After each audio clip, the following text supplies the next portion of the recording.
boa tarde. Eu gostaria de agradecer a presença dos professores, doutores, aqui na minha defesa. Bom, o nome do meu trabalho, como o professor Fabiano bem anunciou, é o Hospital Universitário no Sistema Único de Saúde, a relação jurídica com o sistema. Eu tive a honra de ser orientada pelo professor Dr. Fabiano Mendonça, e na introdução do meu trabalho, da minha pesquisa, eu apresento como motivação a minha atuação no Hospital Universitário Onofre Lopes, onde eu trabalho desde 2011 e onde foi possível perceber como a Justiça Federal tratava, né, se portava diante das ações em que o Hospital Universitário era parte, em que eram pleiteados tratamentos de saúde. Nessa atuação, não foi possível perceber que não havia uma atuação do Poder Judiciário linear, né, muito uniforme. Havia ainda muitas dúvidas em relação ao tratamento do hospital universitário nesse contexto, e, por isso, o objetivo geral desse estudo é avaliar como é que o hospital universitário se relaciona com o Sistema Único de Saúde.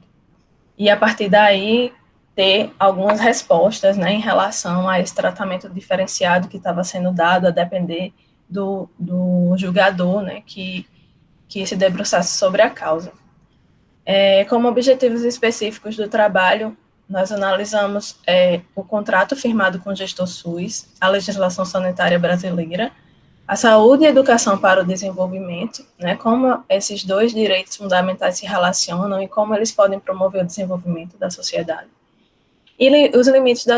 da judicialização da saúde nos hospitais universitários, como o último tópico. Debruçando sobre o capítulo 2º, né, da dissertação, eu começo analisando a organização administrativa, né, falando sobre o dever do Estado de alcançar o interesse público por suas ações, do dever do Estado de instrumentalizar os direitos fundamentais por meio de políticas públicas. Então, é abordado, né, como o Estado deve se portar, né, frente aos direitos fundamentais, a fim de instrumentalizá-los, a fim de promover a saúde e a educação, mas mais especificamente, né, me debruçando mais sobre a saúde para a população. E eu passo também por um histórico dos hospitais universitários, né? Eles já nasceram hospitais universitários? E a resposta é não. Na verdade, os hospitais universitários, eles foram criados como hospitais filantrópicos ou hospitais ligados com a rede privada ou com financiamento por doações, e somente na década de 60 foi que essas instituições, né, e aí eu falo de uma forma geral, porque é o que se apresenta de forma recorrente, assim, mas eu me debruço mais sobre os hospitais universitários que são ligados ao FRN, né, porque a minha vivência, né, meu âmbito de estudo foi mais direcionado para esses hospitais, que é o AB, né, em Santa Cruz, o UOL, né, no qual eu trabalho, e a Maternidade Escola Januário Cico. E eles foram integrados na década de 60, em anos diferentes, foram integrados ao FRN como hospitais-escola, né, eles passaram a integrar a estrutura do FRN, sendo campo de prática para os profissionais que estavam sendo formados pelo FRN na área da saúde. Só na década de 90, né, um pouco depois da Constituição Federal, de 88, foi que esses hospitais vieram a ser integrados ao SUS, né, houve a previsão, né, na lei orgânica da saúde, de integração desses hospitais ao SUS. E, por fim, eu falo também da criação da EBSER em 2011, que é relevante, né, para a história dos hospitais universitários, porque eles passaram a ser geridos, né, por essa empresa pública federal, que tem por objetivo, né, foi criada justamente com esse objetivo, de gerir os hospitais universitários em todo o Brasil. Então, a gente passa,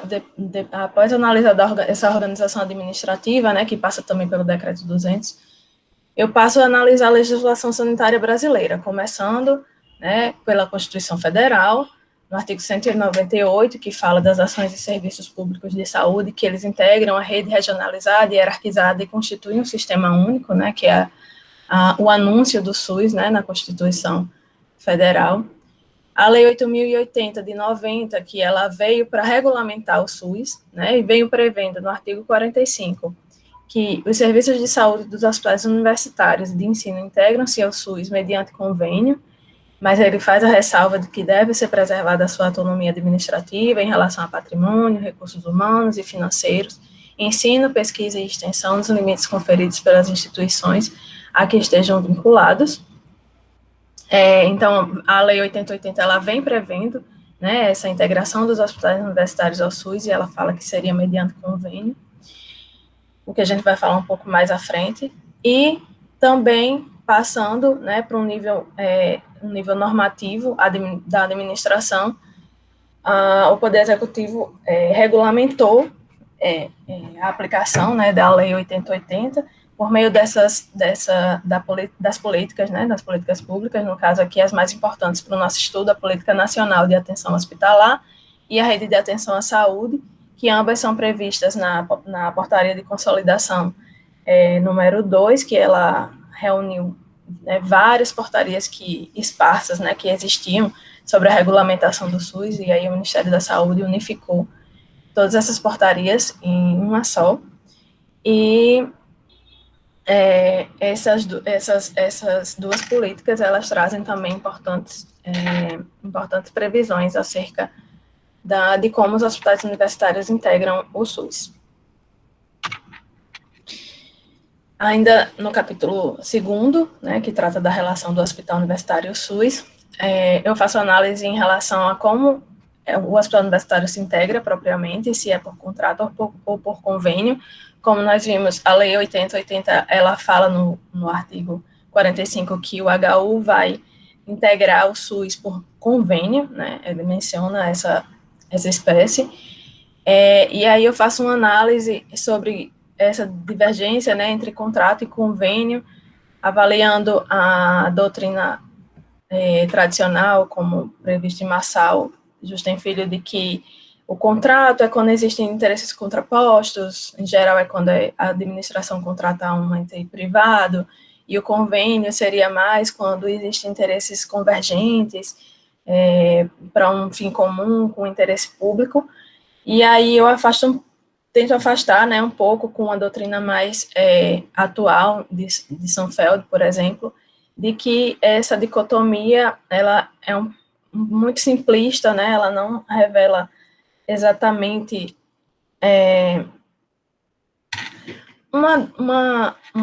não necessariamente existe essa divisão, né, tão dicotômica e tão oposicionista assim. Na verdade, em todo contrato ele vai ter um pouco do convênio, todo convênio ele vai ter um pouco do contrato. Então, a gente acaba que, nessa realidade da integração do Hospital SUS, o termo que vai ser mais utilizado, né, embora se tenha avaliado que, pela previsão da PNOSP, né, que é a Política Nacional de Hospitalar, ele se enquadraria no contrato administrativo, como eu coloco aqui no final, né, contrato administrativo seria quando é realizado entre o gestor SUS e entidade pública ou privada, seja por fins lucrativos ou não, para a compra de serviços de saúde. Então, pela PNOSP, o contrato administrativo é que daria nome a essa relação, né, entre o hospital universitário e o gestor SUS. Mas, na verdade, o que a gente vai perceber é que, em geral, se utiliza o termo mais corrente, na verdade, é um termo mais genérico ainda, que é a contratualização. Então, o que se fala mais é o termo contratualização, né, que é previsto na PNOSP como a formalização da relação entre o gestor público da saúde e os hospitais integrantes do SUS, públicos e privados, com ou sem fins lucrativos, sob sua gestão, por meio do instrumento formal de contratualização. Então, contratualização é um termo, é um neologismo, né? Ele não é previsto nem na Constituição Federal, também não é um termo que foi previsto na Lei 8080, é um termo que foi previsto mais pelo Ministério da Saúde mesmo, para formalizar esses ajustes entre o gestor SUS e as entidades que vão prestar serviços ao SUS para integrar essa rede, né, de serviços públicos de saúde. Falando do ensino e da saúde para o desenvolvimento, no capítulo 3, a gente começa a analisar como esses dois direitos fundamentais eles se relacionam, de fato, para promover o desenvolvimento, né? Os hospitais universitários, eles associam, né, essas duas áreas, esses dois direitos fundamentais, então, não é só um hospital cuidando da saúde e não é só uma escola cuidando da educação. É um hospital-escola, né, cuidando dessas duas áreas. Então, é preciso que eles sejam vistos, né, com muito equilíbrio mesmo, com muito planejamento, né, para que dê certo para os dois lados, né, tanto para a assistência da população carente, né, que precisa ser atendida por esses serviços de saúde, como pela formação profissional, né. Os hospitais universitários são campos de prática e são os profissionais que estão estudando lá hoje, né, que vão nos atender amanhã, né, e que vão atender toda essa população que hoje precisa, né, também vai precisar, são eles que vão atender, vão dar continuidade a esse atendimento. Então, eu comecei esse capítulo fazendo a reflexão sobre o que é saúde, né, a OMS, ela fala que saúde não é só ausência de doença, né? Saúde é um estado de completo bem-estar físico, mental e social, e não consiste apenas na ausência de doença. Dallaire vai no mesmo sentido, né? E muitos outros autores falam muito nesse conjunto de bem-estar físico e mental, como o professor Fabiano fala, é como se fosse até uma coisa divina, né? Buscar algo divino, né? Buscar a saúde, porque é um conceito bem amplo. E aí a gente passa para o conceito de direito à saúde, e aí eu vou destacar novamente o pensamento do professor Fabiano Mendonça, no sentido de que não existe direito à saúde ou à cura, mas à exigência de serviços para a prevenção e para o restabelecimento do bem-estar. Então, tecnicamente, não existiria o direito à saúde, porque a saúde seria algo que não seria exigível de ninguém, né? O que seria exigível seria as políticas públicas, os serviços, as prestações, né? Seria uma exigência do Estado de ele ter ações positivas e afirmativas para que esse direito fundamental seja efetivado. Jesse fala que o direito à saúde seria uma simplificação de uma exigência oponível ao Estado, revelada no direito a obter prestações de saúde. E estorniam também, no mesmo sentido, que seriam atividades de prestação de cuidados de saúde para prevenção de doenças, tratamento ou reabilitação. Então, a gente passa por esses conceitos, né, para construir a ideia de saúde e de direito à saúde. Ainda no capítulo 3º, nós falamos sobre a dupla dimensão dos direitos fundamentais, né, a dimensão objetiva e subjetiva, que é consagrada na doutrina, no sentido de que o direito fundamental, na dimensão objetiva, ele é visto como uma faculdade, é um poder de que cada cidadão é titular, então, autorizaria o cidadão a ajuizar uma ação individual para buscar, né, os direitos que entende que lhes são devidos. E na dimensão subjetiva, né, que seria visto como um direito da comunidade, como valores ou fins que constituem bases da ordenação da vida social. Então, seria a exigência do Estado promover, né, esses direitos fundamentais por meio das políticas públicas, com uma visão mais amplificada e mais abrangente, né, do direito à saúde. Falando, né, sobre essa dupla dimensão, o professor Mendonça, ele critica, né, essa questão da dupla dimensão, ele defende, na verdade, que os direitos fundamentais, eles são plurifuncionais, né, e aí, dependendo da situação que é buscada, ele comportaria de formas diversas, né, dependendo da situação que está sendo analisada. Ainda no capítulo 3º, a gente fala sobre limitações ao direito à saúde. Então, a gente avalia, né, como o STF vem tratando, né, o direito à saúde. Será que o direito à saúde, ele é irrestrito? Né? Tudo que eu precisar, eu vou conseguir obter no SUS? qualquer tratamento, um tratamento que saiu na Índia, um tratamento que saiu nos Estados Unidos, um tratamento novo que está em fase de testes, eu estou precisando muito desse tratamento, eu vou poder ter acesso a esse tratamento, independentemente de qualquer coisa, vou poder exigi-lo do Estado, né? Então, uma parte, né, lá, uma vertente, né, lá do STF entende que o direito à saúde, ele deve ser visto, sim, de forma restrita, porque ele faz parte do núcleo mínimo existencial. Então, eu preciso de saúde para poder existir, então o Estado tem que me prover esse tratamento. Por outro lado, existe também a corrente que defende que ele não pode ser interpretado de forma ilimitada, que nenhum sistema no mundo é visto dessa forma, né, de forma ilimitada, e que nenhum sistema do mundo é capaz de se sustentar se ele não tiver como se planejar, né, diante do que ele tem, né, de recursos, tanto em relação a orçamentários, em relação a pessoal, em relação à capacidade, né, ele não teria como ser visto assim de forma ilimitada. E nesse sentido, Novaes, ele usa a expressão para descrever isso, que seria uma reserva geral de ponderação, em que ele avalia que, dependendo de como esse direito individual que está sendo pleiteado vai atingir o direito dos demais, ele deve ser visto de maneira ponderada, né, para que não atinja o direito de outras pessoas. Eu avalio também nesse capítulo a Associação de Saúde e Educação. Estou passando bem do tempo, eu vou pedir para ir até 20 minutos, professor, por gentileza. A Associação de Obrigada. A Associação de Saúde e Bem-Estar com a educação de qualidade, né, que são dois dos objetivos de desenvolvimento sustentável da Agenda 2030 da ONU, né, a Agenda 2030 são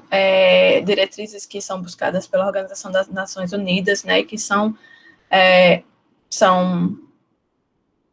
assinadas, enfim, pelas nações em geral, com vistas a promover erradicar a pobreza e garantir uma vida saudável, uma vida de qualidade para todos, para a população em geral, né, para as populações em geral. Os Objetivos de Desenvolvimento Sustentável, eles foram recepcionados, né, pelo Brasil, por meio do Conselho Nacional de Justiça, e o Comitê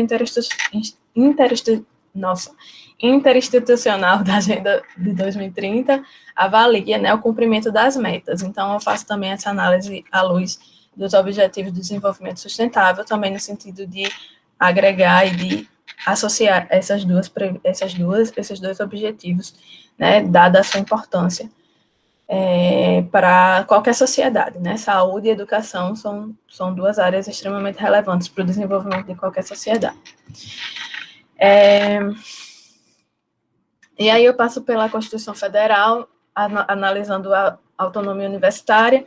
a previsão do artigo 207, que prevê a autonomia universitária, que seria um norte, né, para a gente também estudar essa questão de como o SUS se relaciona com o hospital universitário. Sempre vai ter que ter observância da autonomia universitária, porque, como eu já falei, são campos de prática. Então, tem a previsão da autonomia universitária na Constituição Federal, tem na Lei 8080, tem um errinho aqui de digitação, e também na Lei 12.550, que foi a lei que criou a EBSERH, que também previu que vai ser observado o artigo 207, que prevê a autonomia universitária. E aí eu passo para o último capítulo, que é da limitação do atendimento dos hospitais universitários, onde eu faço uma análise sobre essas possíveis limitações, partindo dos princípios do SUS, universalidade, né, qualquer pessoa pode ser atendida, independentemente de qualquer coisa, raça, gênero, enfim,